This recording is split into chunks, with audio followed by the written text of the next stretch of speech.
السلام علیکم پیارے دوستو، آپ کا انفارمیٹو چینل صادق انفو سے میں ہوں محمد صادق۔ پیارے دوستو، آپ کا ہمارا ٹاپک ہے انڈین نیشنل کانگریس کا قیام۔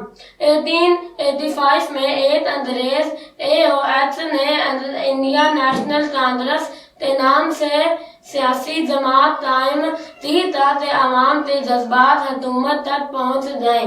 اس جماعت کو انگریزی حکومت کی سرپرستی حاصل رہی۔ اس کے 23 سالانہ اجلاسوں کی صدارت بھی انگریز کرتے رہے اور 1947 میں آزادی کے بعد ہندوستان کا پہلا گورنر جنرل بھی ایک انگریز لارڈ ماؤنٹ بیٹن بنا۔ ابتدا میں کچھ مسلمان بھی کانگریس میں شامل ہوئے مگر کانگریس نے مسلمانوں کے حقوق کی مخالفت کی وجہ سے کئی اہم رہنما کانگریس سے الگ ہو گئے۔ کوئی طالب علم کانگریس کا ممبر نہیں بن سکتا تھا۔